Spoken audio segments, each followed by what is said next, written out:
আসসালামু আলাইকুম ভিউয়ার্স, আসুন নিজে শিখি এবং অন্যকে শিখাই। তো ভিউয়ার্স, আজকে আমি ছোট্ট একটি ভিডিও নিয়ে আপনাদের সামনে হাজির হলাম। সেটি হলো স্ন্যাপ বাটন মেশিন।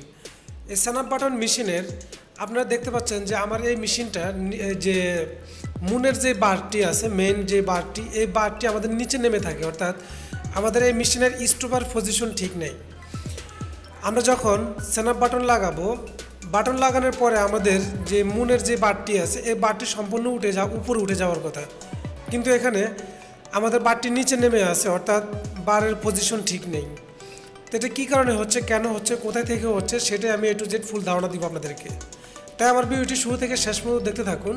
আর আপনি যদি আমার চ্যানেলে নতুন হয়ে থাকেন তাহলে অবশ্যই আমার চ্যানেলটি সাবস্ক্রাইব করে রাখুন এবং পাশে যে ঘন্টা আইকন বেলটি আছে সেটি বাজায় রাখুন। তাহলে আমরা এই ধরনের যে নিত্য নতুন ভিডিওগুলো আপলোড করি সেগুলো আপনার মোবাইলে বা কম্পিউটারে নোটিফিকেশন হিসাবে সবার আগে পেয়ে যাবেন।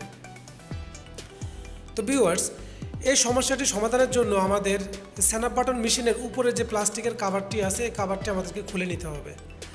খোলার পরে আপনারা দেখতে পাচ্ছেন যে আমার মেশিনের যে স্টপার পজিশন ঠিক আছে, কিন্তু তারপরও আমার নিডল বার নিচে নেমে থাকে, অর্থাৎ মুনের যে বারটি আছে এই বারটি নিচে নেমে থাকে। এটার কারণটা কি?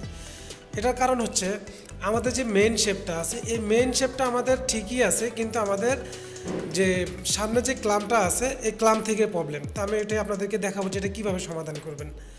তো ভিউয়ার্স, আপনারা দেখতে পাচ্ছেন যে স্টপারের যে মার্কিং সিস্টেমটা, এই মার্কিং সিস্টেমটা আমাদের নিচে থাকার কথা, অর্থাৎ নিচে থেকে যে রিপিটটা আমাদেরকে স্প্রিং দিয়ে ধাক্কা দিয়ে রাখতেছে, এই স্প্রিংটা আমাদের মার্কের মধ্যে পড়বে, অর্থাৎ এখানে যে কাটা অংশটি দেখতে পাচ্ছেন, এই কাটা অংশের মধ্যে আমাদের এই রিপিটটা ধাক্কা খেয়ে সোজা হয়ে থাকবে। তো আমাদেরকে এইটুক পজিশন লড়ে গেছে, যার কারণে এই সমস্যাটা হচ্ছে। তো এই সমস্যাটা সমাধানের জন্য আমাদের সামনের যে পার্টটা আছে, স্টপারের যে পার্টটা, এই পার্টের এখানে দুটি এলিঙ্কি নাট আছে, এখানে 5 মিলি দুটি এলিঙ্কি নাট আছে। এই এলিঙ্কি নাট দুটি আমাদেরকে লুজ করে নিতে হবে। এখানে নাটটি লুজ হয়ে পজিশন লড়ে গেছে, যার কারণে আমাদের মেশিনটা চলতে চলতে এই সমস্যাটা দেখা দিয়েছে। তো ভিউয়ার্স, তো আমাদেরকে নাটটি লুজ করার পরে দুটি নাট আমাদেরকে লুজ করতে হবে। এখানে মেন শেপের ভিতরে কোনো মার্ক নেই, তো আমরা নাটটি লুজ করে আমরা যে কাজটি করব, সামনে যে স্টপার আছে, যে ক্যাম্পটি আছে, এই ক্যাম্পটার মধ্যে আমরা এলিঙ্কি বাজিয়ে পাতানি চাপ দিয়ে তারপর সামনে যে পুলিটি আছে, অর্থাৎ যে মেন পুলি, এই পুলিটি আমরা ঘুরাবো। অর্থাৎ সামনের যে ক্যাম্পটার মধ্যে আপনারা দেখতে পাচ্ছেন, এই ক্যাম্পের মধ্যে আমরা এলিঙ্কি নাট দিয়ে আটকিয়ে, অর্থাৎ ধরে রাখবো এমনভাবে যাতে এই ক্যাম্পটা না ঘুরে। তো ক্যাম্পটা আটকিয়ে আমরা তারপরে এই স্টপারটা চাপ দিয়ে যে মেন পুলিটা আছে, মেন পুলিটা ঘুরিয়ে আমরা ঠিক এই পজিশনে নিয়ে আসবো। আপনারা দেখতে পাচ্ছেন নিচে যে একটি যে স্টপারের একটি লক আছে, আপনারা যে কাটা অংশ, এই কাটা অংশটার সমান সমান আমরা নিয়ে আসবো। তারপরে এখানে বোঝার জন্য আরেকটি সিস্টেম আছে। এখানে যে নাটের এলিঙ্কি যে দুটি নাট, দুটি করে ক্যামের মধ্যে দুটি নাট আছে, এবং কি সামনে যে ক্লাম আছে, এই ক্লামের মধ্যে দুটি নাট আছে। এই দুটি নাট আমাদেরকে এক সমান বরাবর রাখতে হবে। তো অনেক সময় দেখা গেছে একটু 19-20 হয়, তো আপনারা মোটামুটি এক সমান নিয়ে আসবেন। আনার পর আপনারা দেখতে পাবেন যে যে ক্লামের পজিশন, এই ক্লামের পজিশনটা উপরে উঠে গেছে। আমাদের আগের যে বারটি নিচে নেমে থাকতো, এই বারটি উপরে উঠে গেছে। তো এটাকে আমরা আরও একটু ক্লিয়ার করব। সেটা হলো গিয়ে, আমরা এই যে নিচে স্টপারটা দেখতে পাচ্ছেন, এই স্টপারটা মিডল পজিশনে নাই। তো মিডল পজিশনে আনার জন্য আমাদেরকে উপরের যে নাটগুলো আছে, এই নাট দুটো লুজ করে আর একটু হালকা আমরা লাড়িয়ে দিব। তো আমরা ক্যামের নাটটা হালকা টাইট করে ধরে হালকা 1-2 মিলি আমরা আরেকটু ডানে নিয়ে আসবো। ডানে নিয়ে আসলে আমাদেরকে যে মার্কের পজিশনটা মিলে যাবে, এবং কি আমাদের নাট যে স্ক্রু আছে, এখানে এলিঙ্কি স্ক্রু, এই দুটিও প্রায় 90% মিলে যাবে। তখন সেক্ষেত্রে আমাদের এই যে বারটি আছে, এই বারটি আমাদেরকে উপরে চলে আসবে। তো ভিউয়ার্স, এটা মূলত বেশি একটা বড় একটা ঝামেলার কাজ না, ছোট্ট একটি কাজ। যদি অজানা থাকে তাহলে সেক্ষেত্রে অনেক বড় একটা ঝামেলার কাজ, আর যদি জানা থাকে তাহলে ছোট্ট কাজ। তাই আমি আমার এই মেশিনে রানিং অবস্থায় যেহেতু সমস্যা পাইলাম, ভাবলাম যে আপনাদের সাথে শেয়ার করব, এই কারণে ভিডিওটি করা।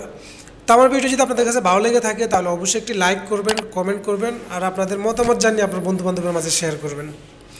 তো ভিউয়ার্স, আর এই ভিডিও সম্পর্কে যদি এই মেশিন সম্পর্কে যদি আপনাদের আরও কোনো বিস্তারিত ধারণার প্রয়োজন হয়, আপনাদের যদি কোনো কিছু জানার প্রয়োজন হয়, তাহলে সেক্ষেত্রে আমাদের ভিডিওর যে কমেন্ট বক্স আছে, কমেন্ট বক্সে কমেন্ট করতে পারেন। তো এখানে আরেকটা জিনিস আপনারা খেয়াল করতে পারেন যে আমাদের যে স্প্রিংয়ের যে লক, এই লকের মার্ক আর এগুলো যে স্টোপারের মার্ক এক সমান মিলে যাবে।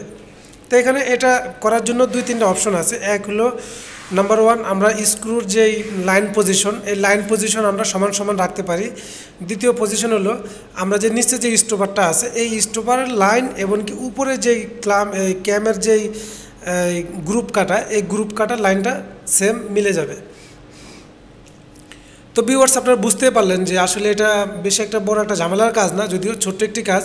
তারপর আমাদের বুঝার অনেক কিছু আছে, যে অনেক যারা না বুঝি কিংবা না জানি, তাহলে সেক্ষেত্রে এটা নিয়ে অনেক ঝামেলা পড়াইতে হবে, কিংবা পিছনের যেই পুলির যে সেটিংগুলো আছে সেগুলো অনেকে খুলে মানে নষ্ট করতে পারে।